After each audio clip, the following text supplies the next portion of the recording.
पंजाब और खैबर पख्तूनख्वा के देहात में एक ऐसी कहानी नस्ल दर नस्ल सुनाई जाती है जो रात की तारीकी में खौफ की गूंज बन जाती है। ये कहानी है एक खूबसूरत औरत की जिसका नाम पिछल पीरी है और इसकी पहचान सिर्फ एक चीज से होती है, इसके उल्टे कदम। 2009 की एक रात जिले मानसहरा के एक छोटे से गांव में, जहां सूरज ढलते ही लोग दरवाजे बंद कर लेते हैं, हाजी रहमत अली एक बुजुर्ग मर्द अपनी झरियों भरे चेहरे के साथ कैमरे के सामने बैठे थे। उनकी आंखों में एक खौफ की चमक थी, जैसे वो आज तक इस रात के वाकयात को भूल नहीं पाए थे।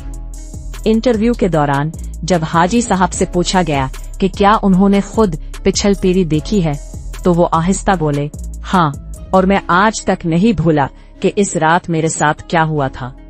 ये दास्तान शुरू हुई जब वो एक ट्रक ड्राइवर थे और एक रात सामान लेकर एबटाबाद से गांव वापस आ रहे थे। सड़क सुनसान थी, हल्की बारिश शुरू हो चुकी थी और ट्रक की हेडलाइट्स के सामने धुंध नाच रही थी। अचानक उन्होंने सड़क के किनारे एक औरत को खड़े देखा। वो सफेद कपड़ों में थी, लंबे बाल थे और सर झुकाए खड़ी थी। हाजी साहब ने सोचा कि शायद किसी की गाड़ी खराब हो गई हो या वो रास्ता भूल गई हो, इसलिए उन्होंने ट्रक रोका। जब औरत ने सर उठाया तो उसका चेहरा हैरत अंगेज हद तक खूबसूरत था। भाई, मुझे गांव तक छोड़ दे, उसने धीमी आवाज में कहा, जो जैसे दूर से आ रही हो।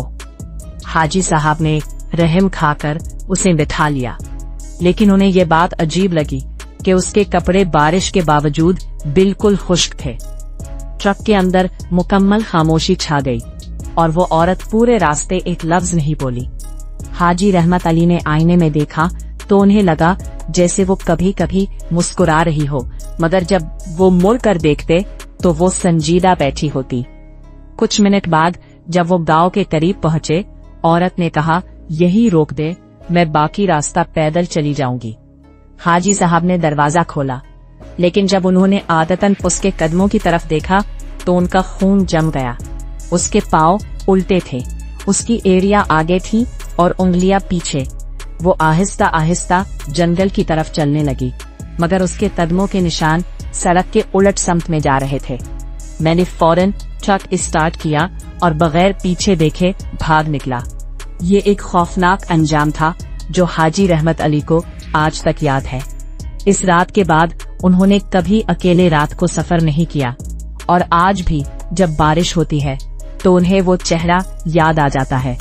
देहातियों के बयानात भी उसी खौफ की गूंज को तकवीत देते हैं। बुजुर्ग औरतें याद दिलाती हैं कि हमारे जमाने में माँ बाप बच्चों को कहते थे कि सूरज ढलने के बाद बाहर ना निकलना, क्योंकि पिछल पैरी ले जाएगी। पिछल पैरी की कहानियां सदियों से सुनाई जाती हैं और ये अक्सर एक ऐसी औरत की रूह समझी जाती है जो जुल्म या नाइंसाफी का शिकार होकर मर गई हो और अब मर्दों से बदला लेती है।